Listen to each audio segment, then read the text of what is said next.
Okay, കുഴപ്പമില്ല. നമുക്കിത് next ക്ലാസ്സിൽ ഒന്ന് റിവൈസ് ചെയ്യാം. പല ആൾക്കാരും ഇതിൽ മിസ്സായിട്ടുണ്ടാവും. നമുക്ക് നെക്സ്റ്റ് ക്ലാസ്സിൽ റിവൈസ് ചെയ്യാം.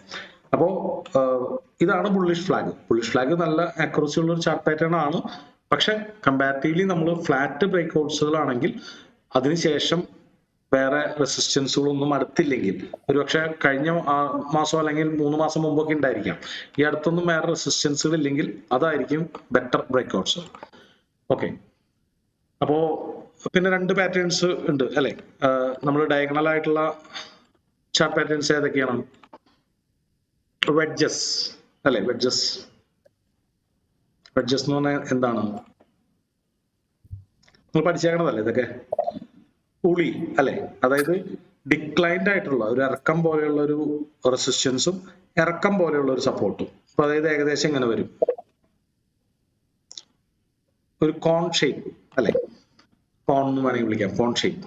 അപ്പൊ ഇതിനുള്ളിൽ ബ്രേക്ക് ചെയ്യുകയാണെങ്കിൽ, അപ്പൊ ഇത് ഫ്ലാഗിനേക്കാളും കുറച്ചും കൂടി ബെറ്റർ ചാർട്ട് പാറ്റേൺ ആയിട്ടാണ് കൺസിഡർ ചെയ്യുന്നത്. കുറച്ചുകൂടി കൂടുതൽ അക്യുറസി ഉള്ള ചാർട്ട് പാറ്റേൺ ആയിട്ടാണ് കൺസിഡർ ചെയ്യുന്നത്. അപ്പോൾ ഇത് കണ്ടുകഴിഞ്ഞാൽ മനസ്സിലാക്കാം, നമുക്ക് തേർഡ് പ്രയോറിറ്റി വെഡ്ജസിന് കൊടുക്കാം. വെഡ്ജസ് എന്തുകൊണ്ടായിരിക്കും ഫ്ലാഗിനേക്കാളും കൂടുതൽ ബെറ്റർ ആയിട്ട് കൺസിഡർ ചെയ്യണത്? അധികം പറയാൻ പറ്റുമോ? ഗസ് ചെയ്യാൻ പറ്റുമോ?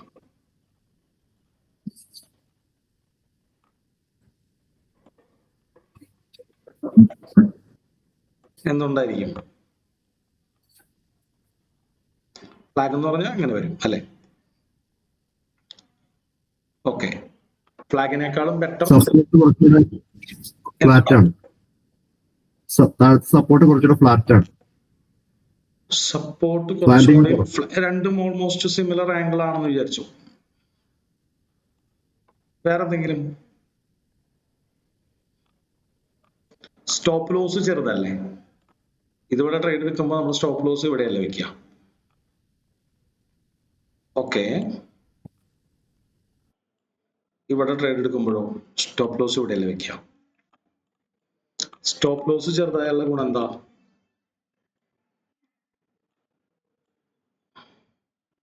എന്തെങ്കിലും ഗുണമുണ്ടോ സ്റ്റോപ്പ് ലോസ് ചെറുതായാൽ? റിസ്ക് കുറവാണ്. റിസ്ക് കുറവാണെന്ന് പറയാം, അല്ലെങ്കിൽ വേഗം ടാർജറ്റ് അടിക്കും അല്ലെ? ഫ്ലാഗിന് ഇപ്പൊ ഈ ഒരു ഫ്ലാഗിന് ടാർജറ്റ് അടിക്കണമെങ്കിൽ ഇത്ര വരെ പോകണം, 1:2, 1:2 കിട്ടണമെങ്കിൽ. വെഡ്ജിനാണെങ്കിൽ കുറച്ച് ദൂരം പോയാൽ മതി. അപ്പോൾ സ്റ്റോപ്പ് ലോസ് ചെറുതാണ്. അതുപോലെ തന്നെ ടെക്നിക്കൽ അനാലിസിന്റെ മറ്റൊരു പ്രിൻസിപ്പിൾ ഉണ്ട്. മാർക്കറ്റ് എത്രമാത്രം കൺസോളിഡേറ്റ് ചെയ്യുന്നുവോ അല്ലെങ്കിൽ കോൺട്രാക്ട് ചെയ്യുന്നുവോ, കോൺട്രാക്ട് ചെയ്യാന്ന് വെച്ചാൽ ചുരുങ്ങുക, അത്രമാത്രം പവർഫുൾ ആയിരിക്കും ബ്രേക്ക് ഔട്ട്. അപ്പൊ സാധാരണ നിലയ്ക്ക് ഈ വെഡ്ജിന് കുറച്ചുകൂടി പവർ കണ്ടുവരാറുണ്ട്. അപ്പൊ അത് വളരെ ഈസി ആയിട്ട് ഓർത്ത് വയ്ക്കാവുന്ന ഒരു കാര്യം എന്ന് പറഞ്ഞു കഴിഞ്ഞാൽ, നമ്മുടെ കൊക്കക്കോള ഇല്ലേ, കൊക്കക്കോള, അത് നന്നായിട്ട് ഇങ്ങനെ കുലുക്കിയിട്ട് എറിയണ വീഡിയോസ് കണ്ടിട്ടില്ലേ? അപ്പൊ അതിൽ നിന്ന് പാത അങ്ങനെ പെട്ടെന്ന് തെറിച്ചു പോകില്ലേ? അതായത് എത്രമാത്രം കോൺട്രാക്ട് ചെയ്യുന്നുവോ കംപ്രസ് ചെയ്യുന്നുവോ അത്രമാത്രം പ്രഷർ അതിൻ്റെ ഉള്ളിൽ ഉണ്ടായിരിക്കും. അപ്പോ അത് ടെക്നിക്കൽ അനാലിസിന്റെ ഒരു ബേസിക് പ്രിൻസിപ്പിൾ ആണ്. അപ്പൊ സ്റ്റോപ്പ് ലോസ് ചെറുതായിരിക്കും, മൊമെന്റം കുറച്ചും കൂടി സ്ട്രോങ് ആയിരിക്കും. അപ്പൊ നമുക്ക് അസെൻഡിങ് ട്രയാങ്കിൾ അല്ലെങ്കിൽ ഇൻവെർട്ടഡ് ഷൂ പാറ്റേൺ അല്ലെങ്കിൽ ഇൻവെർട്ടഡ് ഹെഡ് ആൻഡ് ഷോൾഡർ ഒക്കെ കഴിഞ്ഞു കഴിഞ്ഞാൽ നമുക്ക് വെഡ്ജസ് ഫോക്കസ് ചെയ്യാം. അതായത് നല്ലൊരു കോൺട്രാക്ഷനിൽ നിന്നിട്ട് മാർക്കറ്റ് ബ്രേക്ക് ചെയ്യുന്നു. അതുപോലെ തന്നെ നാരോ റേഞ്ച്, അപ്പൊ ഇതൊരു ചാർട്ട് പാറ്റേൺ ആയിട്ട് നമ്മൾ പറയാറില്ല, നാരോ റേഞ്ച് ബ്രേക്ക് ഔട്ട് എന്ന് പറയും. നാരോ റേഞ്ച് എന്ന് പറഞ്ഞാൽ മാർക്കറ്റ് ഭയങ്കര കാര്യമായിട്ട് ഇങ്ങനെ ചുരുങ്ങി വരികയാണ് അല്ലെ? അപ്പൊ ഇത് കൃത്യം ഒരു റെസിസ്റ്റൻസും സപ്പോർട്ടും ഉണ്ടാവണമെന്നില്ല. പതിവുള്ള ദിവസങ്ങളിലേക്കാളും വളരെയധികം ചുരുങ്ങി വരികയാണ്. അതിനുശേഷമാണ് നമുക്ക് ഈ ബുള്ളിഷ് മാർബസു കാൻഡിൽ കിട്ടിയേക്കണമെന്നുണ്ടെങ്കിൽ നാരോ റേഞ്ച് ബ്രേക്ക് ഔട്ട്. അപ്പൊ എത്രമാത്രം നാരോ ആണോ ആ ഒരു റേഞ്ച് എങ്കിൽ നമ്മുടെ സ്റ്റോപ്പ് ലോസ് അതിനനുസരിച്ച് അവിടെ സേഫ് ആയിരിക്കും അല്ലെ? താഴേക്ക് വരാനുള്ള സാധ്യത വളരെ കുറവായിരിക്കും. അപ്പൊ ഇതൊക്കെ സാധ്യതകൾ മാത്രമാണ്. ചിലപ്പോ മാർക്കറ്റ് മുകളിലേക്ക് പോയിട്ട് താഴത്തേക്ക് ചീറ്റ് ചെയ്ത് താഴത്തേക്ക് പോകും. അതായത് താഴത്തേക്ക് ആക്ച്വലി പോണ്ട മാർക്കറ്റ് ആണെങ്കിൽ, ഒരു ഇൻസ്റ്റിറ്റ്യൂഷൻ സെല് ചെയ്യാനുള്ള പ്ലാൻ ഉണ്ടെങ്കിൽ രാവിലെ തന്നെ എന്ത് ചെയ്യും? കാര്യമായിട്ട് ബൈ ചെയ്യും, ഫ്യൂച്ചേഴ്സ് ബൈ ചെയ്യും. അത് കഴിഞ്ഞ് കുറച്ചു നേരം കഴിഞ്ഞ് റീറ്റെയിലേഴ്സിനൊക്കെ കയറ്റി ആ പ്രൈസ് മേലെ എത്തിച്ചതിന് ശേഷം ഇൻസ്റ്റിറ്റ്യൂഷൻസ് എന്ത് ചെയ്യും? സെല് ചെയ്യും. എന്തിനാണ്? അവർക്ക് നല്ല മുകളിലുള്ള വിലയ്ക്ക് വിൽക്കാൻ വേണ്ടിയിട്ട്, നല്ല വില കൂടുതലിന് വിൽക്കാൻ വേണ്ടിയിട്ട് അല്ലെ? അപ്പോ നമ്മള് ഇതിനെങ്ങനെയാണ് നമ്മൾ ഡീൽ ചെയ്യാന്ന് ചോദിച്ചു കഴിഞ്ഞാല്, ഇതുപോലുള്ള ഈ ചാർട്ട് പാറ്റേൺ ബ്രേക്ക്ഔട്ടുകൾ എല്ലാവരും പറയുന്ന കാര്യമാണ്. പ്രൈസ് ആക്ഷൻ വർക്ക് ചെയ്യില്ല, അല്ലെങ്കിൽ ചാർട്ട് പാറ്റേൺ വർക്ക് ചെയ്യില്ല, പല ചാർട്ട് പാറ്റേൺസും ഇങ്ങനെയൊക്കെ പറഞ്ഞിട്ട് താഴ്ത്തേക്ക് പോകുന്നുണ്ട്. എന്നിട്ടും എങ്ങനെയാണ് ട്രേഡേഴ്സ് കൺസിസ്റ്റന്റ് ആയിട്ട് പ്രോഫിറ്റ് ഉണ്ടാക്കണമെന്ന് ചോദിച്ചാൽ, ചാർട്ട് പാറ്റേൺ നമ്മൾ 50-50 ആയിട്ട് കണ്ടാൽ മതി അല്ലെ. അതായത് പകുതി എണ്ണം മുകളിലേക്ക് പോകും, പകുതി എണ്ണം ചീറ്റ് ചെയ്തിട്ട് താഴ്ത്തേക്ക് പോകും. ഇനി അഥവാ ഭൂരിഭാഗവും താഴ്ത്തേക്ക് പോവായിരുന്നെങ്കിൽ നമുക്ക് എന്ത് ചെയ്യായിരുന്നു? ആ ചാർട്ട് പാറ്റേൺ ബ്രേക്ക് ചെയ്ത് മുകളിലേക്ക് പോയിട്ട് വീണ്ടും തിരിച്ചിറങ്ങുമ്പോൾ സെല് ചെയ്താൽ മതിയായിരുന്നില്ലേ? അപ്പൊ അത് വിജയിക്കാത്തൊരു സ്ട്രാറ്റജിയാണ്. അപ്പൊ എപ്പോഴും നമ്മൾ ചാർട്ട് പാറ്റേൺസ് ട്രേഡ് ചെയ്യുമ്പോൾ പ്രോഫിറ്റ് ഉണ്ടാക്കേണ്ടത് ഹയർ റിസ്ക് ടു റിവാർഡ് എടുത്തിട്ടാണ്. അതായത് നമ്മുടെ സ്റ്റോപ്പ് ലോസ് എത്രയാണോ ആ സ്റ്റോപ്പ് ലോസിലേക്കുള്ള ദൂരത്തിന്റെ ഇരട്ടിങ്ങിന് റിവാർഡ് വെച്ചുകൊണ്ടാണ് നമ്മൾ ഇതിൽ പ്രോഫിറ്റ് ഉണ്ടാക്കേണ്ടത്. അപ്പൊ നമ്മളൊരു ട്രേഡ് എടുക്കുമ്പോൾ നമ്മുടെ മനസ്സിൽ പറയുന്ന കാര്യം, ഓക്കെ, ഇത് വിജയിക്കാനുള്ള സാധ്യത 50-50, പക്ഷെ ഇത് വിജയിച്ചാൽ എനിക്ക് 2000 രൂപ കിട്ടും, പരാജയപ്പെട്ടാൽ എൻ്റെ 1000 രൂപ പോകും. അപ്പൊ അത് ഒരു ദിവസം വിജയിക്കാനുള്ള സാധ്യത എത്രയാണെന്ന് ചോദിച്ചു കഴിഞ്ഞാൽ 50-50 ആണ്. ഇപ്പൊ കാണിച്ചില്ല റിവാർഡ് റേഷ്യോ കാണിക്കുന്ന ഈ മുകളിലും താഴെ 2 കളറായിട്ട് വരുന്നത്, നമ്മൾ അത് എവിടെ നിന്നായിരുന്നു, ഏതിലായി എടുക്കുന്നത്? ട്രേഡിംഗ് വ്യൂല് ലെഫ്റ്റ് സൈഡില് 5ാമത്തെ സെക്ഷൻ ഫോർകാസ്റ്റിംഗ് എന്ന് പറയുന്ന സെക്ഷൻ, അതിൽ ലോങ് പൊസിഷൻ ടൂൾ ആണെങ്കിൽ ബൈ ചെയ്യാൻ വേണ്ടി നമ്മൾ അളക്കും, ഷോർട്ട് പൊസിഷൻ സെല് ചെയ്യണ സിനാറികൾ നമ്മൾ അളക്കും. ഓക്കെ അല്ലേ? അപ്പോ നമ്മൾ എന്താണ് പറഞ്ഞു വന്നത്? യെസ്. അപ്പോ 50-50 വിന്നിങ് റേറ്റ് ആണ് നമ്മൾ ഒരു ദിവസം ഒരു ട്രേഡ് എടുക്കുമ്പോൾ കാണേണ്ടത്. കിട്ടിയ കിട്ടി, പോയി മെന്റാലിറ്റിയാണ് ഒരു ദിവസത്തെ കൺസിഡർ ചെയ്യുമ്പോൾ. പക്ഷെ നമ്മളൊരു ലാർജ് നമ്പർ ഓഫ് ഡേയ്സിനെ കൺസിഡർ ചെയ്യുമ്പോഴോ അപ്പോഴാണ് ആ വിന്നിങ് റേറ്റ് 50യേക്കാളും മേലേക്ക് വരുന്നത് അല്ലെ. അപ്പൊ ഈ ഒരു കാര്യം കൺസിസ്റ്റന്റ് ആയിട്ട് ചെയ്യണമെങ്കിൽ ഒരു 20 ഡേയ്സ് അല്ലെങ്കിൽ 50 ഡേയ്സ് അല്ലെങ്കിൽ 100 ഡേയ്സിന്റെ പെർസ്പെക്റ്റീവിൽ നോക്കുകയാണെങ്കിൽ നല്ലൊരു വിന്നിങ് റേറ്റ് ഉണ്ടായിരിക്കും. അപ്പൊ ഒരു 100% വിന്നിങ് റേറ്റ് ഉള്ള ഒരു സ്ട്രാറ്റജി എന്ന് പറയുമ്പോൾ അത് ഒരു ദിവസം ട്രേഡ് എടുക്കുമ്പോൾ ഉണ്ടാവണമെന്നില്ല. അല്ലെങ്കിൽ 90% വിന്നിങ് റേറ്റ് എന്ന് പറയുന്നതിൽ പല യൂട്യൂബ് വീഡിയോസിന്റെ തമ്പനയിൽ നമ്മൾ കാണാറില്ലേ, 90% വിന്നിങ് റേറ്റ്, 99% വിന്നിങ് റേറ്റ്. അപ്പോൾ ആ ഒരു സംഭവം അവർ ഉദ്ദേശിക്കുന്നത്, ഈ വീഡിയോസ് ഇടുന്ന ആൾക്കാർ ഉദ്ദേശിക്കുന്നത് 100 ട്രേഡ് എടുത്താൽ കഴിഞ്ഞാൽ അതിൽ 90 ട്രേഡ് വിജയിക്കുന്നതാണ്. പക്ഷെ അങ്ങനെ ഒരു സാധ്യത ടെക്നിക്കൽ അനാലിസിസിനോ അല്ലെങ്കിൽ പ്രൈസ് ആക്ഷനോ ഇല്ല. അതാദ്യം നമ്മൾ ആക്സെപ്റ്റ് ചെയ്യണം. കാരണം എന്താ, നമ്മൾ ചെയ്യുന്ന പരിപാടി എന്ന് പറഞ്ഞാൽ നമ്മൾ കഴിഞ്ഞു പോയ കാര്യങ്ങളൊക്കെ നോക്കിയിട്ട് ഫ്യൂച്ചർ പ്രെഡിക്റ്റ് ചെയ്യാൻ ശ്രമിക്കുകയാണ് അല്ലെ. അപ്പോ അതുകൊണ്ട് തന്നെ ഒരിക്കലും 90% വിന്നിങ് റേറ്റും 100% വിന്നിങ് റേറ്റ് എന്ന് പറയുന്നത് യൂട്യൂബ് തമ്പനയിൽ മാത്രമാണ്. റിയാലിറ്റിയിൽ ടെക്നിക്കൽ അനാലിസിസ് വെച്ച് എന്ത് ട്രേഡ് ചെയ്താലും എത്ര കോൺഫിഡൻസുകൾ ഉണ്ടെങ്കിലും മിക്കതും അത് 50-50 അല്ലെങ്കിൽ 55-45 നിൽക്കാറുള്ളൂ. അപ്പൊ ഈ 50-50 അല്ലെങ്കിൽ 55-45 വിന്നിങ് റേറ്റിന് നമുക്ക് പ്രോഫിറ്റബിലിറ്റി ആക്കി മാറ്റണമെങ്കിൽ കുറച്ച് റിസ്ക് റിവാർഡ് കൂടുതൽ എടുക്കും. ഇപ്പൊ നമ്മുടെ 50-50 ആണ് വിന്നിങ് റേറ്റ് ഉള്ളതെന്നുണ്ടെങ്കിലും 1:2 വെക്കണമെന്നില്ല, 1:1.5 വെച്ചാലും 50-50 വിന്നിങ് റേറ്റ് ഉള്ള ഒരു സ്ട്രാറ്റജി ഡീസെന്റ് ആയിട്ട് പ്രോഫിറ്റബിൾ ആണ് അല്ലെ. ഒരു 50 ദിവസം നമുക്ക് 1500 രൂപ കിട്ടി, മറ്റൊരു 50 ദിവസം 1000 രൂപ പോയാലത്തെ അവസ്ഥ ആലോചിച്ച് നോക്കിയാൽ എത്ര രൂപ നമുക്ക് കിട്ടിയിട്ടുണ്ടാവും? നല്ല ഡീസെന്റ് ആയിട്ടുള്ള പ്രോഫിറ്റ് നമുക്ക് കിട്ടിയിട്ടുണ്ടാവും. അപ്പോൾ 50%-ലും കൂടുതൽ വിന്നിങ് റേറ്റ് പ്രതീക്ഷിക്കുകയാണെങ്കിൽ അതിന്റെ അർത്ഥം നിങ്ങൾക്ക് ട്രേഡിങ് കൃത്യമായിട്ട് മനസ്സിലായിട്ടില്ല എന്നുള്ളതാണ്. ഓക്കെ, അപ്പോ നമ്മൾ ഇനി തുടങ്ങി അടുത്ത ദിവസം തുടങ്ങി നമ്മൾ ഒരു ട്രേഡ് എടുക്കുമ്പോൾ ഞാൻ പറഞ്ഞു അല്ലെ, ഈ അനാലിസിസിങ് ഫ്ലൂവന്റ് ആവണതിന്റെ ആവശ്യകത ഇതാണ്. ഇപ്പൊ നമ്മളൊരു സ്ട്രാറ്റജി പഠിച്ചോ, നമ്മൾ റിപ്പീറ്റ് ചെയ്ത് എല്ലാ ദിവസവും ചെയ്യുമ്പോൾ ഉണ്ടാവുന്നത് നമ്മൾ അതിൽ സ്പീഡ് വരല്ലേ. അപ്പോൾ നമ്മളിതില് ഇപ്പൊ ഓൾമോസ്റ്റ് സ്പീഡ് ആയി കഴിഞ്ഞു അല്ലെ. ഞാൻ ആ ട്രേഡ് എടുത്തിട്ട് എഫ് അടിക്കാൻ പറഞ്ഞപ്പോൾ എല്ലാവരും ഓൾമോസ്റ്റ് എഫ് അടിച്ചു. അതായത് അനാലിസിസ് നിങ്ങൾക്ക് പെട്ടെന്ന് ചെയ്യാൻ പറ്റുന്നുണ്ട്. അപ്പോ ഇതില് ട്രേഡ് എക്സിക്യൂഷൻ ഫാസ്റ്റ് ആക്കുന്നേക്കാൾ ഇമ്പോർട്ടന്റ് ആണ് ആ മറബസു ക്യാൻഡിൽ കണ്ടുപിടിക്കുക.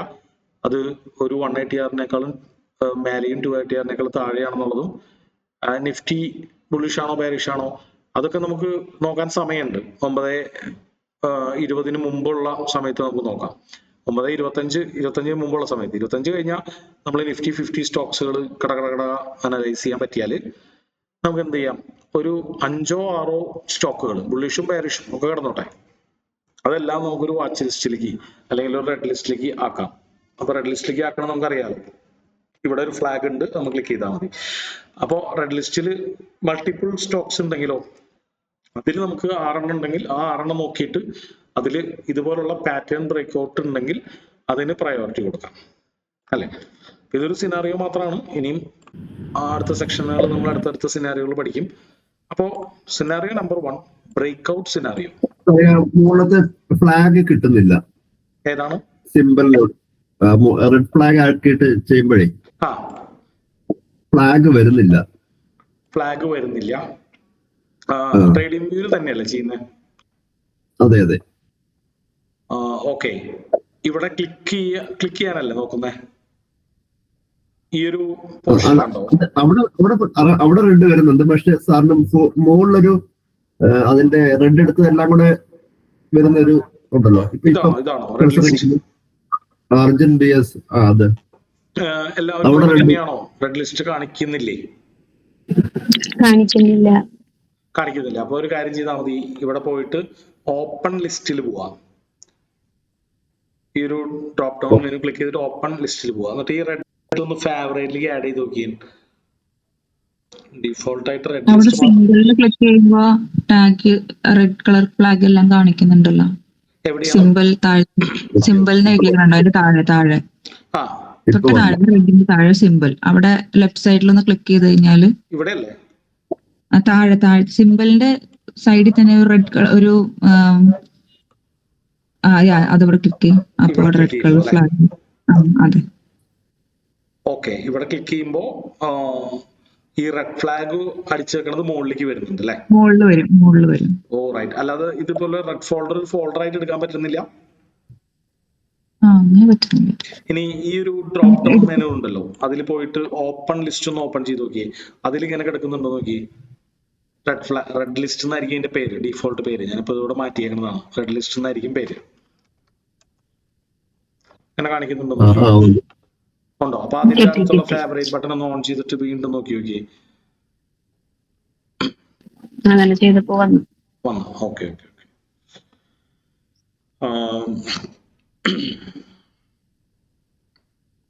ഓക്കെ, അപ്പൊ നമ്മൾ എന്താണ് പറഞ്ഞു വന്നത്? ഓക്കെ, അപ്പൊ ഇനി കുറച്ചുകൂടി നമുക്ക് ഫ്ലെക്സിബിൾ ആവാം. ഇപ്പൊ നമ്മൾ ചാർട്ട് പാറ്റേൺ എന്താണെന്നുള്ളത് പഠിച്ചു. അതില് ഡയഗണൽ ആയിട്ടുള്ള ബ്രേക്ക്ഔട്ട് പാറ്റേൺസ് ഉണ്ട്, ഫ്ലാറ്റ് ആയിട്ടുള്ള ബ്രേക്ക്ഔട്ട് പാറ്റേൺസ് ഉണ്ട്. ഫ്ലാറ്റ് എന്ന് പറഞ്ഞാൽ ഹൊറിസോണ്ടൽ, ഭൂമിക്ക് സമാന്തരമായിട്ടുള്ളത് അല്ലെ? അപ്പോ നമ്മൾ എപ്പോഴും കൺസിഡർ ചെയ്യേണ്ടത് ഫ്ലാറ്റ് സിനാറിയോ ആണ്. അതുപോലെ തന്നെ നല്ല കംപ്രഷൻ ഉണ്ടെങ്കിൽ നമുക്ക് കൺസിഡർ ചെയ്യാം. ഇനി ഒരു ലെവലും കൂടി നമ്മൾ മുകളിലേക്ക് പോവാണ്. ഓക്കെ, അതായത് നമ്മൾ ഈ റെസിസ്റ്റൻസ് ശരിക്കും പറഞ്ഞാൽ ഒരു ചാർട്ട് പാറ്റേൺ ആണെങ്കിൽ നമ്മളൊരു തിൻ സോണിൽ ഈ 3 റെസിസ്റ്റൻസും ടച്ച് ചെയ്തിട്ടുണ്ടാവണം. ഓക്കെ, എന്നാൽ മാത്രമേ നമുക്ക് നല്ലൊരു ചാർട്ട് പാറ്റേൺ ആയിട്ട് അതിനെ കാണാൻ പറ്റുള്ളൂ. പക്ഷെ നമ്മളുടെ ഈ ഒരു സിനാറിയോയിൽ നമുക്കത് വേണമെന്നില്ല. ഒരു റെസിസ്റ്റൻസ് കുറച്ച് മേലെയും താഴെയും ഒക്കെ ആയിട്ട് നിന്നാലും കുഴപ്പമില്ല. അപ്പൊ നമുക്ക് റെസിസ്റ്റൻസ് എങ്ങനെ വരയ്ക്കാം? ഒരു റെസിസ്റ്റൻസ് ഇവിടെ, മറ്റൊരു റെസിസ്റ്റൻസ് ഇവിടെ, മറ്റൊരു റെസിസ്റ്റൻസ് ഇവിടെ. ഓക്കെ, 3 4. അപ്പൊ നമുക്ക് ഈ ഒരു ക്യാൻഡിൽ ഇങ്ങനെ വരയ്ക്കാം. ഒരു റെസിസ്റ്റൻസ് ഇവിടെ, ഒരു റെസിസ്റ്റൻസ് ഇവിടെ, ഒരു റെസിസ്റ്റൻസ് ഇവിടെ. ഓക്കെ, ഇത് നമുക്കൊന്ന് കണക്ട് ചെയ്തൊരു പ്രൈസ് വരയ്ക്കാം. ഇങ്ങനെ മാർക്കറ്റ് പോയി, പിന്നെ ഇവിടെ അടിച്ചു, പിന്നെ ഇങ്ങനെ പോയി, പിന്നെ ഇവിടെ അടിച്ചു, ഇങ്ങനെ പോയി അല്ലെ? പിന്നെ ആണ് ബ്രേക്ക് ചെയ്യുന്നത്. അപ്പൊ ഇത് 3 റെസിസ്റ്റൻസും ഭൂമിക്ക് സമാന്തരമായിട്ട് വേണമെന്നില്ല. അപ്പൊ നമ്മൾ നോക്കേണ്ടത്, നമ്മൾ കാണേണ്ടത്, അങ്ങനെ നമ്മൾ വാശി പിടിച്ചു കഴിഞ്ഞാൽ നമുക്ക് അത് കിട്ടാനുള്ള സാധ്യത കുറവാണ്. അതായത് നല്ല ലക്ഷണമൊത്ത ചാർട്ട് പാറ്റേൺസ് നോക്കുകയാണെങ്കിൽ അത് കിട്ടാനുള്ള സാധ്യത കമ്പാരിറ്റീവ്ലി കുറവാണ്. പക്ഷെ നമ്മൾ കുറച്ചും കൂടി ഒന്ന് ഫ്ലെക്സിബിൾ ആയാൽ, അതായത് ഈ 3 റെസിസ്റ്റൻസ് ഒരേ രേഖയിൽ വേണമെന്നില്ല, ഫ്ലാറ്റ് ആവണമെന്നില്ല. അത് ഈ ക്യാൻഡില് അതിനെ ക്ലോസ് ചെയ്യുകയാണെങ്കിൽ, കവർ ചെയ്ത് നിൽക്കുകയാണെങ്കിൽ നമുക്ക് കൂടുതൽ സാധ്യതകൾ കിട്ടും. അതായത് നമ്മൾ എടുക്കാൻ പോകുന്ന ഈ പറഞ്ഞ മറബസു ക്യാൻഡിൽ അല്ലെങ്കിൽ സ്ട്രോങ് ക്യാൻഡില് അത് ഈ 3 റെസിസ്റ്റൻസിനെ അങ്ങോട്ടും ഇങ്ങോട്ടും കവർ ചെയ്ത് നിൽക്കുന്നു. ഇപ്പൊ നമ്മൾ ബുള്ളിഷ് എൻഗൾഫിംഗ് പഠിക്കാറില്ലേ? എന്താണ്? ഒരു റെഡ് ക്യാൻഡിലിനെ ഗ്രീൻ ക്യാൻഡിൽ വിഴുങ്ങുന്നു, അപ്പോഴല്ലേ നമ്മുടെ ഒരു ബുള്ളിഷ് എൻഗൾഫിംഗ് ആവുന്നത്. അതായത് ഈ ഇന്നത്തെ ദിവസത്തെ ആദ്യത്തെ 15 മിനിറ്റിന്റെ മൂവ് കഴിഞ്ഞ ദിവസങ്ങളിലെ എല്ലാ മേജർ റെസിസ്റ്റൻസുകളെയും ബ്രേക്ക് ചെയ്യുന്നു. അതൊരു നേർരേഖയിൽ വേണമെന്നില്ല. അപ്പൊ ആ ഒരു ഫ്ലെക്സിബിലിറ്റി കൊടുത്തു കഴിഞ്ഞാൽ നമുക്ക് കൂടുതൽ ഓപ്പർച്യൂണിറ്റീസുകൾ കിട്ടും. അപ്പൊ ഇനി താഴ്ത്തിക്കുകയാണെങ്കിൽ എങ്ങനെ വരയ്ക്കാം? നമ്മളൊരു ബെയറിഷ് മറബസു ആണെന്ന് കൺസിഡർ ചെയ്യണമെന്നുണ്ടെങ്കിൽ എന്തുണ്ടായാൽ മതി? മാർക്കറ്റ് ഇവിടെ ഒരു സപ്പോർട്ട് എടുത്തു. സപ്പോർട്ടുകളെയാണ് ബ്രേക്ക് ചെയ്യേണ്ടത്. പിന്നെ ഇവിടെ വന്നിട്ട് ഇവിടെ ഒരു സപ്പോർട്ട് എടുത്തിട്ടുണ്ടായിരുന്നു. പിന്നെ ഇവിടെ വന്നിട്ട് ഇവിടെ ഒരു സപ്പോർട്ട് എടുത്തിട്ടുണ്ടായിരുന്നു. ഓക്കെ, ഇതൊരു ഒപ്റ്റിമം സിനാറിയോ ആണ്. അപ്പൊ അത് ഇപ്പൊ നോക്കുകയാണെങ്കിൽ ഇത് വളരെ തിന്നായിട്ടുള്ളൊരു സോണാണ് അല്ലെ, തിന്നായിട്ടുള്ളൊരു സോണാണ്. നമുക്കൊരു സോണായിട്ട് വരയ്ക്കാം സപ്പോർട്ടിനെ. നമുക്കതൊരു ഗ്രീൻ കളറിൽ മാർക്ക് ചെയ്യാം. ഓക്കെ, അപ്പൊ ഈ സോൺ കുറച്ച് വൈഡ് ആയാലും കുഴപ്പമില്ല കേട്ടോ, വൈഡ് ആയാലും കുഴപ്പമില്ല. അപ്പൊ നമുക്കൊന്ന് മാറ്റി വരയ്ക്കാം. എങ്ങനെ വരയ്ക്കും? ആദ്യത്തെ സപ്പോർട്ട് ഭയങ്കരമായിട്ട് താഴ്ത്തേക്ക് പോയി, പിന്നത്തെ സപ്പോർട്ട് ജസ്റ്റ് ഇവിടെ ടച്ച് ചെയ്തിട്ടുള്ളൂ, പിന്നത്തെ സപ്പോർട്ട് ഇവിടെ വരെ വന്നു അല്ലെ, ചിലപ്പോൾ 4 ഉണ്ടെന്ന് വിചാരിച്ചോ. അത് കഴിഞ്ഞിട്ടാണ് പിന്നെ ബ്രേക്ക് ചെയ്യണത്. ഓക്കെ, ഇവിടെയാണ് ബ്രേക്ക് ചെയ്യണത്. ഐഡിയ? അപ്പൊ ഇതിലേതെങ്കിലും ചാർട്ട് പാറ്റേൺ നിങ്ങൾക്ക് കാണാൻ പറ്റുന്നുണ്ടോ? നമ്മൾ പഠിച്ചൊരു ചാർട്ട് പാറ്റേണും ഇല്ല, പക്ഷെ ഓൾമോസ്റ്റ് ആ ചാർട്ട് പാറ്റേണിന്റെ തന്നെ ഗുണം ചെയ്യാറുണ്ട്. അതായത് ഒരുപാട് മേജർ സപ്പോർട്ട്സുകളെ ബ്രേക്ക് ചെയ്തിട്ടുള്ള ഒരു ക്യാൻഡിൽ. എന്ന് വിചാരിച്ച് ഈ ക്യാൻഡിൽ വളരെ വലുതാവാൻ പാടില്ല, അതായത് ഇത്ര ആവാൻ പാടില്ല. കാരണം എന്താ, അപ്പൊ ക്യാൻഡിൽ 2 ATR-നേക്കാളും കൂടുതലായിരിക്കും. മനസ്സിലായി? അപ്പൊ നമുക്ക് മിനിമം ഒരു ATR വേണമല്ലോ. ആ ഒരു ATR എത്ര സപ്പോർട്ട്സുകളെ ബ്രേക്ക് ചെയ്തിട്ടാണോ ക്ലോസ് ചെയ്യുന്നത്, അപ്പൊ ആ ATR എത്ര സപ്പോർട്ട്സുകളെ എൻഗൾഫ് ചെയ്ത് നിൽക്കുന്നുണ്ടോ അത്രയും സാധ്യതയുണ്ട് മാർക്കറ്റ് അവിടെ നിന്ന് അങ്ങോട്ട് ആ ഡയറക്ഷനിൽ കണ്ടിന്യൂ ചെയ്യാം. മനസ്സിലായോ? എനിക്ക് തോന്നുന്നു ഈ കോൺസെപ്റ്റ്സ് അധികാരം ഡിസ്കസ് ചെയ്ത് കേട്ടിട്ടുണ്ടാവില്ല, അതുകൊണ്ട് തന്നെ കൺഫ്യൂഷൻ ഉണ്ടാവാൻ സാധ്യതയുണ്ട്. കിട്ടി, ക്ലിക്ക് കിട്ടി എന്നുള്ളൊരു തംസപ്പ് അടിക്കാവോ?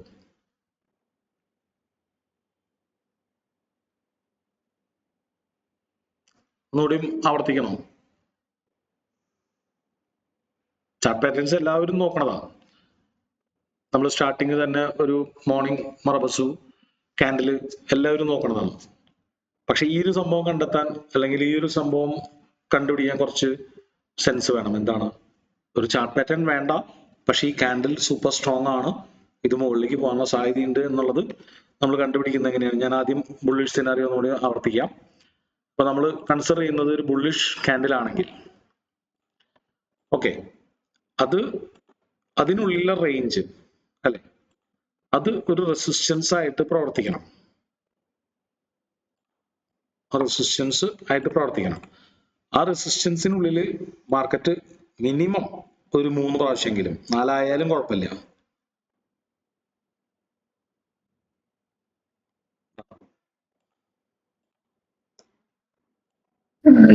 ഏതായാലും ഒരു റിയൽ ചാർട്ട് കാണിക്കാവോ? കാണിക്കാം. ഇതിപ്പോ നമ്മള് ഈ കോൺസെപ്റ്റ്സുകളൊന്നും റിയൽ ചാർട്ട് അന്വേഷിച്ച് നടന്നു കഴിഞ്ഞാൽ കണ്ടുപിടിക്കാൻ ഈസി അല്ല. അപ്പൊ നമ്മൾ എല്ലാ ചാർട്ട് പാറ്റേൺസും അല്ലെങ്കിൽ ഇതെല്ലാം കഴിഞ്ഞതിന് ശേഷം നമ്മൾ അനലൈസ് ചെയ്ത് കഴിഞ്ഞാൽ നമ്മൾ പഠിച്ചത് അവിടെ ഇവിടെ കിട്ടും. ഇപ്പൊ മോർണിംഗ് സ്റ്റാർ പഠിച്ചു, ആ മോർണിംഗ് സ്റ്റാർ അന്വേഷിച്ച് നടന്നാൽ ചിലപ്പോൾ കിട്ടില്ല, കാരണം അത് റയർ പാറ്റേൺ ആണ്. പക്ഷെ ഹാമർ ആണെങ്കിൽ ചിലപ്പോൾ പെട്ടെന്ന് കിട്ടിയേക്കാം. ഹാമറും ഷൂട്ടിംഗ് സ്റ്റാറും പെട്ടെന്ന് കിട്ടും. മോർണിംഗ് സ്റ്റാർ അല്ലെങ്കിൽ ടീസർ ബോട്ടം അല്ലെങ്കിൽ 3 സോൾജിയേഴ്സ്, ഇതുപോലുള്ള പാറ്റേൺസ്, അല്ലെങ്കിൽ പെർഫെക്റ്റ് ബുള്ളിഷ് മർവസു, ഇതൊക്കെ റയർ പാറ്റേൺ. അപ്പൊ നമ്മൾ അന്വേഷിച്ച് നടന്ന കിട്ടണമെന്നില്ല. അപ്പൊ ഇത് മനസ്സിലാക്കി വെക്കുക. നമ്മുടെ വരും ദിവസങ്ങളിൽ ഇഷ്ടം പോലെ എക്സാമ്പിൾസുകൾ വന്നുകൊണ്ടിരിക്കും. അപ്പൊ നമ്മൾ ഇനി ഇവിടെ ഞങ്ങളുടെ ഈ ഒരു കണക്കൂട്ടലിൽ വേണം നമ്മളൊരു ക്യാൻഡിൽ സ്ട്രോങ് ആണോ എന്നറിയാൻ വേണ്ടിയിട്ട്. അതായത് എത്ര റെസിസ്റ്റൻസിനെ അത് ബ്രേക്ക് ചെയ്തിട്ടുണ്ട് അത്രയും സ്ട്രോങ്. ഓക്കെ, അപ്പൊ താഴ്ത്തിക്കാണെങ്കിൽ എത്ര സപ്പോർട്ട്സുകളെയാണ് അത് ബ്രേക്ക് ചെയ്തത്. ആ ഒരു ക്യാൻഡില് ഓപ്പൺ ടു ക്ലോസ് വരെ അല്ലെ, നമ്മൾ ഓപ്പൺ ടു ക്ലോസ് ആണ് നമ്മൾ മാർക്ക് ചെയ്യുന്നത്. അതാണ് നമ്മുടെ സ്റ്റോപ്പ് ലോസ് റേഞ്ച്. അപ്പൊ ആ ഒരു സ്റ്റോപ്പ് ലോസ് വെക്കുന്ന റേഞ്ചിനുള്ളിൽ മുമ്പ് എത്ര സപ്പോർട്ട്സുകളെയാണ് അത് ബ്രേക്ക് ചെയ്തത്. അപ്പൊ തിരിച്ച് മാർക്കറ്റ് കയറുകയാണെങ്കിൽ ആ സപ്പോർട്ട്സുകളൊക്കെ എന്താവും? റെസിസ്റ്റ് ചെയ്യും. മനസ്സിലായോ? അപ്പൊ നമ്മൾ ഇവിടുന്ന് ഒരു ട്രേഡ് എടുക്കുന്നു, ഇത് ബുള്ളിഷ് സിനാറിയോ ആണ് അല്ലെ. അപ്പൊ ഇതൊന്നും ഇവിടെ മാറ്റി വെക്കാം, ഇതിവിടെ കൊണ്ടുവയ്ക്കാം. ഇതുപോലെയാണ് സിനാറിയോ എന്ന് വിചാരിച്ചു. ഈ ഒരു റേഞ്ചിനുള്ളിൽ 4 പ്രാവശ്യം മാർക്കറ്റ് സപ്പോർട്ട് എടുത്തിട്ടുണ്ട്. ഇതൊരു ഹ്യൂജ് റേഞ്ച് ആണ്, 180R-നേക്കാളും മേലെയുള്ളൊരു റേഞ്ചാണ്. ഓക്കെ, അപ്പോ ഇവിടെ നിന്ന് മാർക്കറ്റ് മുകളിലേക്ക് പോയിട്ട് തിരിച്ച് താഴേക്ക് വരുമ്പോ ഇവരെല്ലാവരും റെസിസ്റ്റ് ചെയ്യും. ഞാനതൊന്ന് വരയ്ക്കാം. ഇവിടെ റെസിസ്റ്റൻസ് ഉണ്ട് അല്ലെ, നമുക്ക് റെസിസ്റ്റൻസ് റെഡ് കളറിൽ വരയ്ക്കാം. ഇവിടെ റെസിസ്റ്റൻസ് ഉണ്ട്, ഇവിടെ റെസിസ്റ്റൻസ് ഉണ്ട്, ഇവിടെ റെസിസ്റ്റൻസ് ഉണ്ട്. നമ്മുടെ സ്റ്റോപ്പ് ലോസ് എവിടെയാണ് ഇരിക്കുന്നത്? ഇവിടെയാണ് നമ്മുടെ എൻട്രി എങ്കിൽ നമ്മുടെ സ്റ്റോപ്പ് ലോസ് ഇരിക്കുന്നത് ഇവിടെയാണ് അല്ലെ, ടാർഗറ്റ് ഇരിക്കുന്നത് ഇവിടെയാണ് അല്ലെ. അപ്പൊ ഇനി ഈ ഒരു പോയിന്റിൽ നിന്ന് ഇത് ബ്രേക്ക് ചെയ്ത് നമ്മൾ ഇവിടെ നിന്ന് ഏകദേശം ട്രേഡ് എടുത്തു എന്ന് വിചാരിച്ചോ. ഈ ഒരു പോയിന്റിൽ നിന്ന് മുകളിലേക്ക് വലിയ ഒബ്സ്റ്റാക്കിൾസ് ഒന്നുമില്ല അല്ലെ, താഴത്തേക്ക് ഒരുപാട് കീ ലെവൽസുകൾ ഉണ്ട്. അപ്പൊ മാർക്കറ്റിന് ഈ ഒരു പോയിന്റിൽ നിന്ന് താഴത്തേക്ക് ഈ എല്ലാ റെസിസ്റ്റൻസുകളെയും ബ്രേക്ക് ചെയ്ത് താഴത്തേക്ക് വരാനാണോ ആ എയറിലേക്ക് പോകാനാണോ എളുപ്പം അല്ലെ? അപ്പൊ ഇത് മനസ്സിലാക്കണമെങ്കിൽ ടെക്നിക്കൽ അനാലിസിന്റെ വളരെ ഇമ്പോർട്ടന്റ് ആയിട്ടുള്ള ഒരു പ്രിൻസിപ്പിൾ മനസ്സിലാക്കാം. അതായത് മാർക്കറ്റ് ഒരിക്കൽ അല്ലെങ്കിൽ അതിലധികം പ്രാവശ്യം റെസിസ്റ്റൻസ് എടുത്ത ഒരു പ്രൈസ് ലെവല് നമ്മൾ മുന്നേ ഡിസ്കസ് ചെയ്തിട്ടുണ്ട് ക്ലാസ്സുകളിൽ, പിന്നീട് സപ്പോർട്ട് ആവാനുള്ള സാധ്യതയുണ്ട്. മനസ്സിലായോ? അത് ഒരു പ്രാവശ്യം എടുത്താലും ഉണ്ട്, മൾട്ടിപ്പിൾ ടൈംസ് എടുത്താൽ കൂടുതലുണ്ട്. അതിനാണ് ചാർട്ട് പാറ്റേണിന്റെ ബേസ്. അപ്പൊ ഇത്തരത്തിലുള്ള സോണിനെയാണ് നമ്മൾ ഫ്ലിപ്പ് സോൺ എന്ന് വിളിക്കുക അല്ലെ. മാർക്കറ്റ് ഒരു പ്രാവശ്യം അല്ലെങ്കിൽ ഒന്നിലധികം പ്രാവശ്യം റെസിസ്റ്റൻസ് എടുത്തൊരു സോണിലേക്ക് അത് ശക്തമായിട്ട് ബ്രേക്ക് ചെയ്ത് കഴിഞ്ഞാൽ പിന്നീട് അത് താങ്ങായി മാറും. അതായത് ഒരു ഫ്ലോറ് ബ്രേക്ക് ചെയ്ത് മാർക്കറ്റ് മുകളിലേക്ക് പോയാൽ ആ ഫ്ലോറ് പിന്നെ ഒരു സീലിംഗ് അല്ലെ, റെസിസ്റ്റൻസിന്റെ കേസാണെങ്കിൽ നമുക്ക് സീലിംഗ് എന്ന് പറയാം. ഒരു സീലിംഗ് മാർക്കറ്റ് ഹിറ്റ് ചെയ്ത് ബ്രേക്ക് ചെയ്ത് മുകളിലേക്ക് പോയി കഴിഞ്ഞാൽ പിന്നെ താഴത്തേക്ക് തിരിച്ച് പന്ത് വരുമ്പോൾ ആ സീലിംഗ് പിന്നെ ഫ്ലോറായി മാറും. മനസ്സിലായോ? അപ്പൊ എത്ര ഇതില് ഫ്രീക്വൻസി എന്ന് പറയുന്നത് മാറ്റേഴ്സ് ആണ്. അതായത് നമ്മൾ ഒരു ട്രെൻഡ് ട്രേഡ് ചെയ്യുമ്പോഴും നമ്മൾ ഇത് ഉപയോഗിക്കാറുണ്ട്. ഒരു ട്രെൻഡ് എന്ന് പറഞ്ഞു വിചാരിച്ചോ, മാർക്കറ്റിൽ ഇങ്ങനെ മാർക്കറ്റ് പോയിക്കൊണ്ടിരിക്കുകയാണ്, ഒരു റിയൽ അപ് ട്രെൻഡ്. അതിൽ ഇതുപോലെ ഇമ്പോർട്ടൻ്റ് ആയിട്ടുള്ള രണ്ട് റെസിസ്റ്റൻസുകൾ വന്നിട്ട് മുകളിലേക്ക് പോയി കഴിഞ്ഞാൽ വീണ്ടും തിരിച്ച് താഴേക്ക് വരുമ്പോൾ പലപ്പോഴും ഇവിടെ നല്ലൊരു ബൈയിങ് സോൺ ആവാറുണ്ട്. ഓക്കെ, അപ്പോ ഇത് തന്നെയാണ് നമ്മളുടെ ഈ ഒരു പ്രിൻസിപ്പിളിന്റെ പിന്നിലുള്ളത്. അതായത് എത്ര റെസിസ്റ്റൻസുകളെയാണോ ആ ഒരു സ്റ്റാർട്ടിങ് മോർണിംഗ് ക്യാൻഡിൽ ബ്രേക്ക് ചെയ്യുന്നത്, പിന്നീട് മാർക്കറ്റ് തിരിച്ചു വരികയാണെങ്കിൽ, ചിലപ്പോൾ മാർക്കറ്റ് മുകളിലേക്ക് പോയേക്കാം, പിന്നീട് മാർക്കറ്റ് തിരിച്ചു വരികയാണെങ്കിൽ അതിനു മുമ്പ് ഉണ്ടായിരുന്ന ആ റെസിസ്റ്റൻസുകളൊക്കെ ഈ ഒരു പ്രൈസിനെ ഹോൾഡ് ചെയ്യും. മനസ്സിലായോ? അപ്പൊ നമ്മൾ ഇന്ന് ഒരു കാര്യമാണ് ബേസിക്കലി ആഡ് ചെയ്തത് അല്ലെ, എന്താണ് ബ്രേക്ക്ഔട്ട്. ആ ബ്രേക്ക്ഔട്ട് തന്നെ പലതരത്തിൽ നമ്മൾ കണ്ടു എന്ന് മാത്രം. ഇതിൽ ഏറ്റവും എത്രമാത്രം ക്ലാരിറ്റി ഉണ്ടോ ആ ഒരു പാറ്റേണിന് അത്രമാത്രം കൂടുതൽ ആൾക്കാർ അതിൽ ബൈ ചെയ്യും, അതൊന്ന്. പക്ഷെ ഇതുപോലെ ഹിഡൻ ആയിട്ട് നമുക്കൊരു ബ്രേക്ക്ഔട്ട് കാണാൻ പറ്റും അല്ലെ, അപ്പൊ അതും നമുക്ക് കൺസിഡർ ചെയ്യാം. അപ്പൊ നമ്മൾ ഒരു സ്പെസിഫിക് ചാർട്ട് പാറ്റേൺ മാത്രമായിട്ട് നമ്മൾ കാണാപ്പാടം പഠിക്കേണ്ട. ചാർട്ട് പാറ്റേണിന്റെ ഷേപ്പും വേണമെന്നില്ല. നമുക്ക് വേണ്ടത് എത്ര റെസിസ്റ്റൻസുകളെയാണോ ആ ക്യാൻഡിൽ ബ്രേക്ക് ചെയ്തേക്കുന്നത് അത്രയും സ്ട്രോങ്ങർ ആണ് ആ ക്യാൻഡിൽ. ഓക്കെ അല്ലേ? നമ്മൾ ഈ ബ്രേക്ക് ഔട്ടും ഇതൊക്കെ നോക്കുന്നത് പ്രീവിയസ് ഡേയുടെ അല്ലേ നോക്കേണ്ടി വരും? നമ്മൾ 30 മിനിറ്റ്സ് 15 മിനിറ്റിലാണ് 15 മിനിറ്റിൽ തന്നെ. ഓക്കെ ഓക്കെ ഓക്കെ, അപ്പൊ നമുക്കിനി ഒരു 2-3 സിനാരിയോസും കൂടി ഇനി കാണാനുണ്ട്. അപ്പൊ നമുക്ക് വരും ദിവസങ്ങളിൽ അത് കാണാം. അതായത് കൃത്യമായിട്ട് trend, multi time frame analysis എന്ന് പറയില്ലേ, അതായത് കൃത്യമായിട്ടൊരു ട്രെൻഡിലാണെന്ന് നോക്കിയിട്ട് ആ ട്രെൻഡിൽ ബുള്ളിഷ് മറബസും ആണെങ്കിൽ മാത്രം നമ്മൾ വാങ്ങാം. പ്രത്യേകിച്ച് ആ ട്രെൻഡിൽ അത് ഡിസ്കൗണ്ട് സോണിലാണെങ്കിൽ, ഒരു അപ് ട്രെൻഡിലാണ് അത് അപ് ട്രെൻഡിന്റെ ഡിസ്കൗണ്ട് സോണിലാണെങ്കിൽ, ഡിസ്കൗണ്ട് സോൺ എന്ന് പറഞ്ഞു കഴിഞ്ഞാൽ സാർ ഒന്നുകൂടി പ്രീവിയസ് ഡേയുടെ ആണ് 15 മിനിറ്റ്സിന്റെ ആണ് നോക്കേണ്ടത്? ഇതെല്ലാം 50 മിനിറ്റിന്റെ നമ്മൾ 50 മിനിറ്റിന്റെ ക്യാൻഡിൽ ആണ് നമ്മൾ ആദ്യം നോക്കുന്നത് അല്ലെ. അപ്പൊ ആ 15 മിനിറ്റിൽ അനലൈസ് ചെയ്യാം. 15 മിനിറ്റ്സിന്റെ ക്യാൻഡിൽസിൽ റെസിസ്റ്റൻസ് മറ്റേ പ്രീവിയസ് ഡേനെ ആണ് ബ്രേക്ക് ചെയ്യേണ്ടത് അതോ പ്രീവിയസ് ഡേ എന്നില്ല, അത് ചിലപ്പോൾ കഴിഞ്ഞ കുറച്ച് ദിവസങ്ങളാവും. അപ്പൊ ഒരു 15 മിനിറ്റ് കൊണ്ട് ഉണ്ടാവുന്ന ഒരു ചാർട്ട് പാറ്റേൺ എന്ന് പറഞ്ഞാൽ, ഇപ്പൊ ഫോർ എക്സാമ്പിൾ ഇതുപോലെ ഒരു ഹെഡ് ആൻഡ് ഷോൾഡർ ആണെന്ന് വിചാരിച്ചോ, അപ്പൊ അത് ചിലപ്പോൾ ഒരു 3, 5, 10 ദിവസങ്ങൾ കൊണ്ടായിരിക്കും സംഭവിച്ചിട്ടുണ്ടാവുക. 1 ഡേയുടെ ചാർട്ട് നോക്കരുത്. ഏറ്റവും കൂടുതൽ സ്വിംഗ് ട്രേഡേഴ്സ് നോക്കുന്നത് 1 ഡേയുടെ ചാർട്ടാണ്. അറിയാം, 1 ഡേയുടെ ചാർട്ട് നോക്കിയാൽ അന്ന് തന്നെ ടാർഗറ്റ് അടിക്കാനുള്ള സാധ്യത കുറയും. അത് കുറച്ച് ദിവസങ്ങളിലേക്ക് ഹോൾഡ് ചെയ്യാൻ വേണ്ടിയിട്ടാണ് നമ്മൾ 1 ഡേ ചാർട്ട് നോക്കുന്നത്. ഇത് 15 മിനിറ്റ് തന്നെ. നമ്മള് പല ദിവസങ്ങളിലും ഇപ്പം ട്രേഡ് 9:33 ആ 35 റേഞ്ചിൽ ട്രേഡ് എടുക്കുന്നുണ്ടല്ലോ. അപ്പൊ എടുത്തു കഴിയുമ്പോൾ പലപ്പോഴും കാണുന്നത് ഒന്ന് താഴോട്ട് പോയിട്ടാ പിന്നെ മേലോട്ട് പോകുന്നതായിട്ട് കാണുന്നത്. ഇപ്പൊ നമ്മൾ കുറെ ദിവസമായില്ലേ ഇപ്പൊ നമ്മൾ ഈ എക്സസൈസ് ചെയ്യുന്നത്, അങ്ങനെ കാണുന്നുണ്ട്. അപ്പൊ നമ്മൾ 9:33 ആണോ നല്ലത്, അതോ കുറച്ചുകൂടി വെയിറ്റ് ചെയ്യണോ? അല്ല, 9:33 തന്നെയാണ് നല്ലത്. അതിപ്പോ നമ്മളത് നമുക്ക് തോന്നുന്നതാണ്, എല്ലാ ദിവസവും അങ്ങനെയാണെന്ന് നമുക്ക് തോന്നുന്നതാണ്. എല്ലാ ദിവസവും അങ്ങനെയാണെന്നുണ്ടെങ്കിൽ ആ ക്യാൻഡിൽ കഴിഞ്ഞാൽ അപ്പൊ തന്നെ വിറ്റാ പോരെ. അപ്പൊ താഴത്തേക്ക് പോകുമ്പോ കുറച്ച് കഴിയുമ്പോ നമുക്ക് പ്രോഫിറ്റ് എടുക്കാലോ. മനസ്സിലായോ? അങ്ങനെ ഒരു വലിയൊരു വ്യത്യാസം കാണുന്നില്ല, നേരിയ വ്യത്യാസം, ഒരു 2 രൂപ 3 രൂപയൊക്കെ താഴോട്ട് വരുന്നതായിട്ട് കാണുന്നുണ്ട്. നമ്മൾ കഴിഞ്ഞ കുറെ ദിവസങ്ങളായിട്ട് എടുത്തപ്പം തോന്നിയതാണ്. റാൻഡമായിട്ട് സംഭവിക്കുന്നതാണ്. അത് മുകളിലേക്ക് പോയി താഴത്തേക്ക് പോയി, മുകളിലേക്ക് പോയി താഴത്തേക്ക് പോയി, ഇങ്ങനെ ഷിവർ ചെയ്ത് ഫ്ലക്ച്വേറ്റ് ചെയ്തിട്ടാണ് മാർക്കറ്റ് മുകളിലേക്ക് പോകുന്നത്. അത് അൺപ്രഡിക്റ്റബിൾ ആയിട്ടുള്ള മാനറിലാണ് പോകുന്നത്. ഒരിക്കലും ആ ഫസ്റ്റത്തെ മറബസു ക്യാൻഡിൽ കഴിഞ്ഞിട്ട് പിന്നെ താഴത്തേക്ക് വരും എന്നുള്ളൊരു കാര്യം ഉണ്ടെങ്കിൽ അത് വെച്ചിട്ട് നമുക്ക് സെല് ചെയ്ത് പ്രോഫിറ്റ് ഉണ്ടാക്കാം. അപ്പൊ അത് നമുക്ക് തോന്നുന്നതാണ്. അതൊരു ലാർജ് സാമ്പിൾ സൈസിൽ നമ്മൾ ബാക്ക് ടെസ്റ്റ് ചെയ്താൽ മാത്രം അത് നടക്കുന്നുണ്ടോ എന്നറിയാൻ പറ്റുള്ളൂ.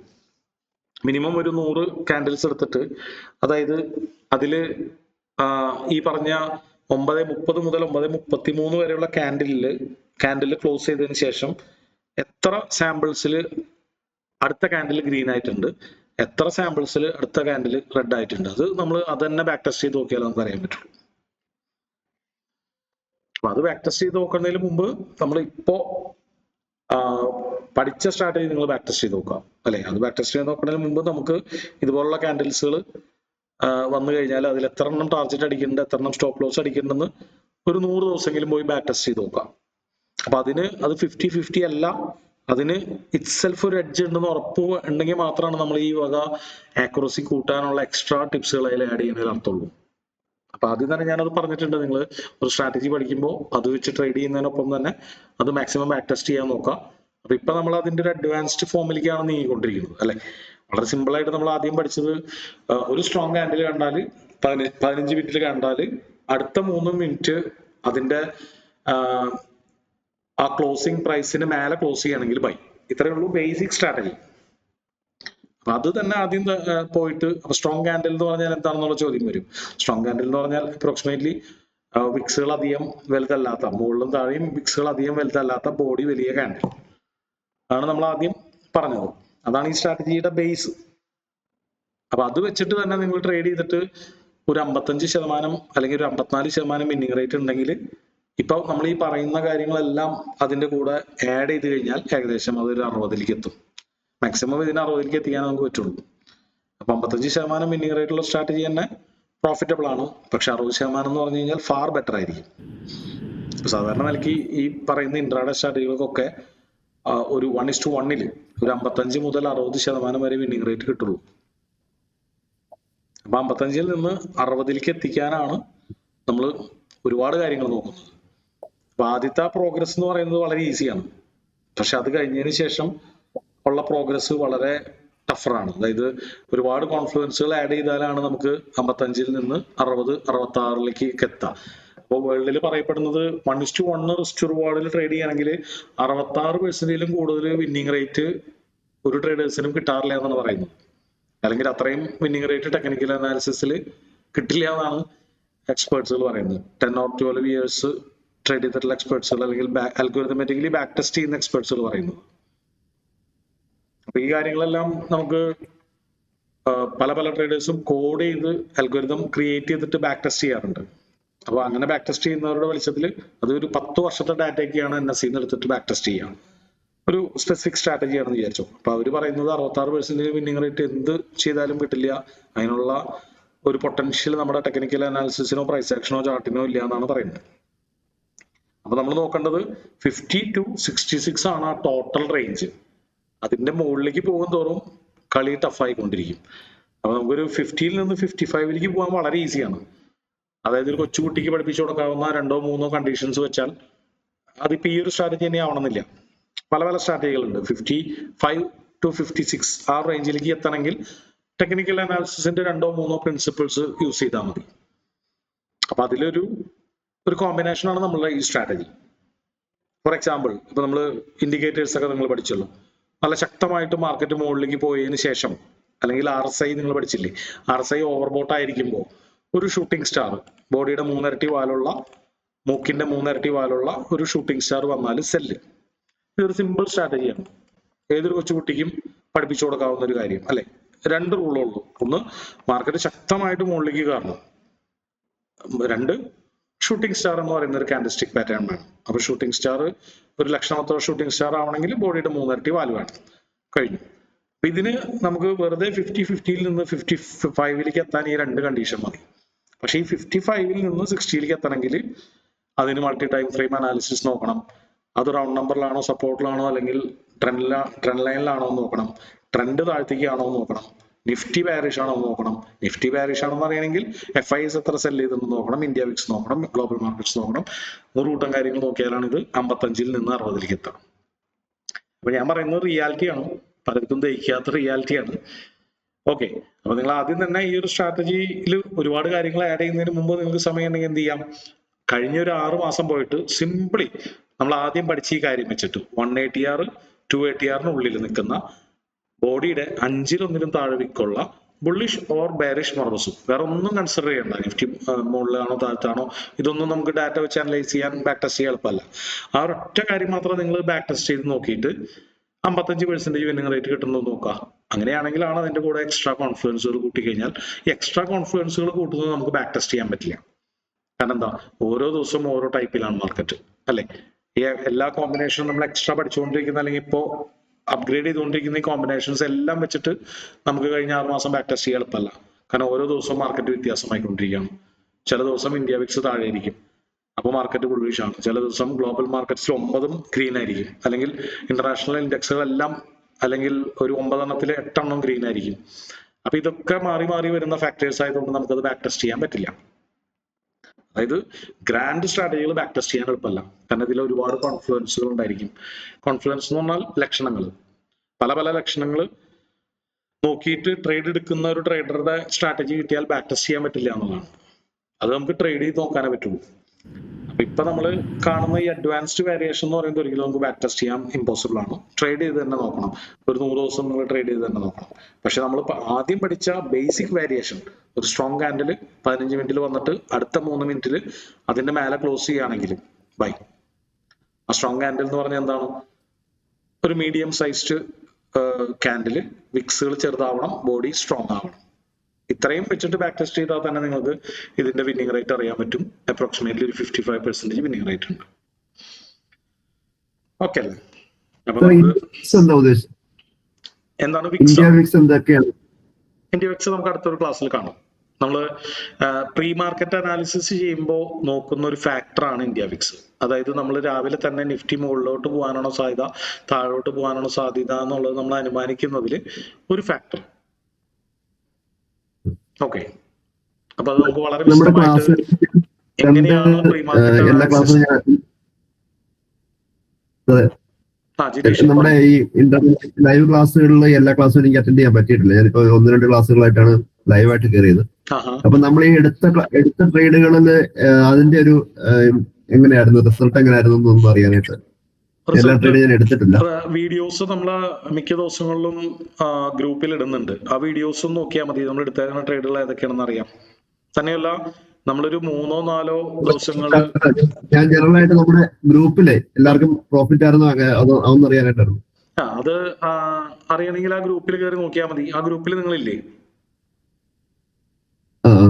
ഓക്കെ, ക്ലാസ് ഇതുവരെയുള്ള ക്ലാസ്സുകളൊക്കെ അറ്റൻഡ് ചെയ്തിരുന്നോ? നമ്മുടെ ലൈവ് ക്ലാസ് ക്ലാസ്സുകൾ ഞാനിപ്പം കേട്ടോണ്ടിരിക്കുകയാണ്. ഓക്കെ, അപ്പൊ അതിൽ നമ്മൾ മുന്നേ പറഞ്ഞിട്ടുള്ള ഒരു ഇമ്പോർട്ടന്റ് കാര്യമുണ്ട്. അതായത് നമ്മൾ 5-10 ദിവസത്തെ പ്രോഫിറ്റോ ലോസോ നോക്കിയിട്ട് ഒരു തീരുമാനം എടുക്കുന്നതിൽ അർത്ഥമില്ല. ഓക്കെ, അപ്പൊ നിങ്ങളിപ്പോ നമ്മൾ മാക്സിമം എത്ര ദിവസം ആയിട്ടുണ്ടാവും? ഏകദേശം ഒരു 10 ദിവസമൊക്കെ ആയിട്ടുണ്ടാവുള്ളൂ നമ്മൾ ട്രേഡിങ് സ്റ്റാർട്ട് ചെയ്തിട്ട് അല്ലെ, ഈ ഒരു ബാച്ച്. അപ്പൊ ആ 10 ദിവസത്തെ ട്രേഡിങ്ങിന്റെ റിസൾട്ട് നോക്കുന്നത് വെറും വെള്ളത്തിൽ വരയ്ക്കുന്ന പോലെയാണ്. അപ്പൊ അത് ജിനീഷ് അല്ലെ, ജിനീഷിനെ അറിയണമെങ്കിൽ ഒരു കാര്യം നോക്കിയാൽ മതി, ചാറ്റ് ജിപിടിയിൽ പോയിട്ട് അടിച്ചു കൊടുക്കുക. എല്ലാവരും ചെയ്യേണ്ട കാര്യമാണ്. മിനിമം ഈ ഒരു സെക്ഷനിൽ ഇരിക്കുന്നവർ എല്ലാവരും ചെയ്യേണ്ട കാര്യമാണ്. ഞാൻ മുന്നേ പറഞ്ഞിട്ടുണ്ട്, ചാറ്റ് ജിപിടിയിൽ പോയിട്ട് നിങ്ങൾ അടിച്ചു കൊടുക്കുക. ഒരു സ്ട്രാറ്റജി എത്ര പ്രാവശ്യം ബാക്ക് ടെസ്റ്റ് ചെയ്താലാണ് അത് റിലയബിൾ ആവുക? നമുക്കത് ഒരു സാധാരണ ട്രേഡർ സ്ട്രാറ്റജി മിനിമം എത്ര പ്രാവശ്യം ബാക്ക് ടെസ്റ്റ് ചെയ്യണം, ആ സാമ്പിൾ സൈസ് അതൊന്നും നോക്കാം. അത് കഴിഞ്ഞിട്ട് അടുത്ത സെക്ഷനിൽ ഞാൻ ചോദിക്കും. ഓക്കെ, അപ്പൊ ആൻസർ തരണം. ചാറ്റ് GPT വെറുതെ വോയിസ് ഇട്ടാൽ നിങ്ങൾക്ക് അറിയാലോ.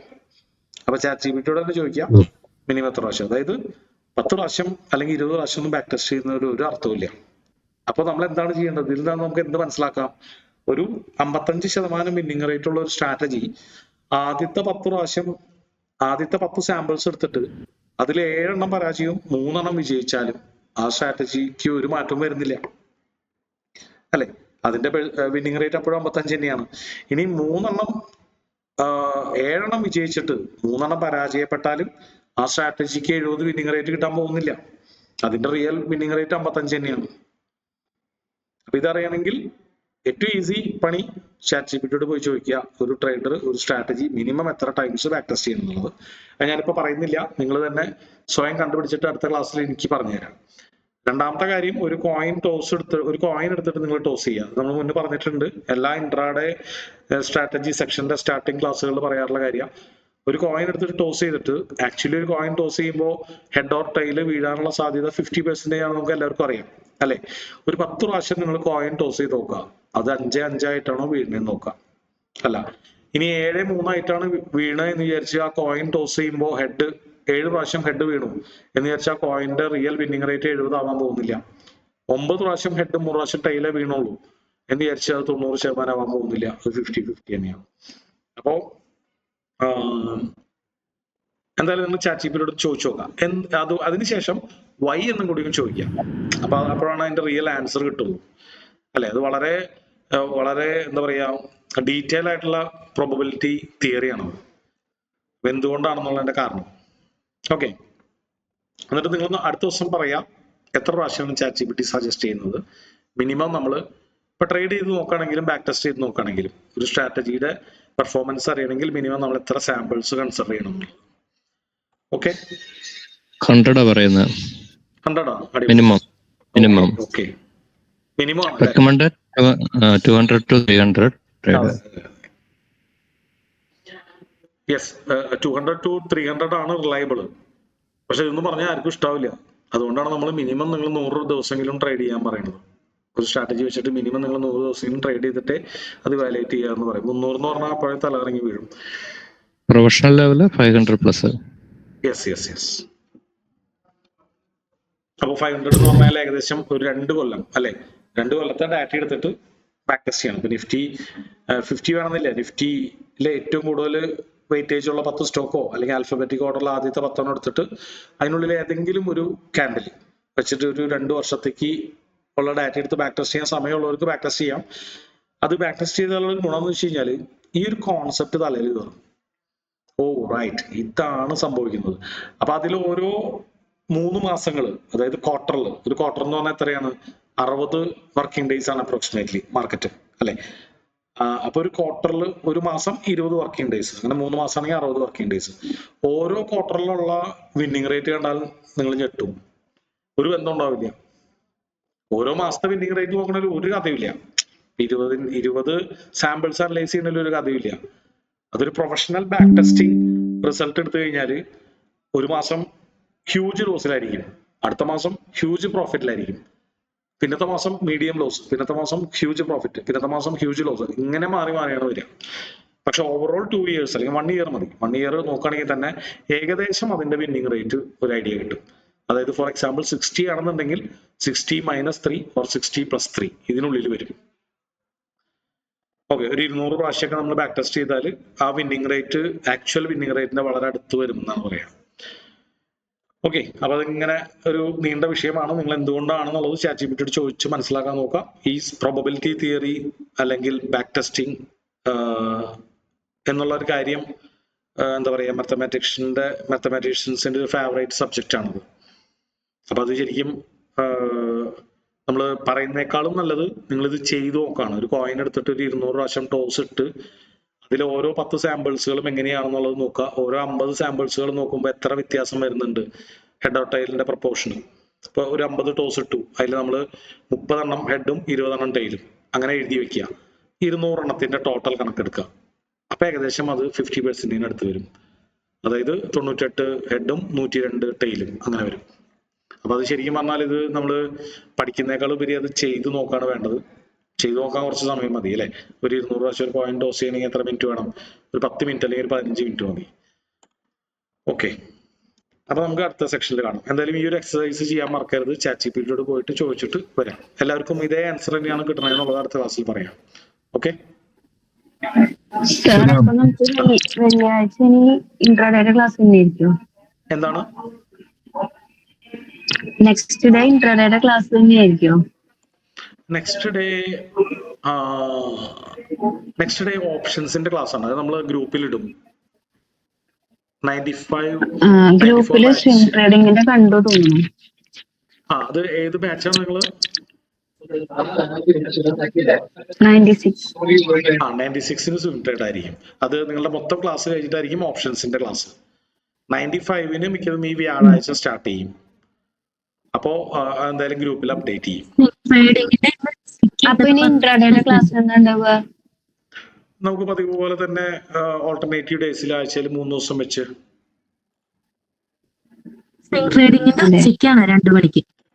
ഉച്ചയ്ക്കാണ് വെച്ചേക്കുന്നത് അല്ലെ. അപ്പൊ എന്തായാലും ഗ്രൂപ്പിൽ അപ്ഡേറ്റ് ചെയ്യും ഏതൊക്കെ ബാച്ചുകാരാണ് അതിന് അറ്റൻഡ് ചെയ്യണം എന്നുള്ളത് അപ്ഡേറ്റ് ചെയ്യും. അപ്പൊ അതിനുശേഷം നിങ്ങൾക്ക് വേറെ ക്ലാസ് ഉണ്ടെങ്കിൽ അത് കഴിഞ്ഞിട്ടായിരിക്കും ചിലപ്പോൾ ഇൻട്രാഡേയുടെ ലൈവ് സെക്ഷൻ വെക്കുക.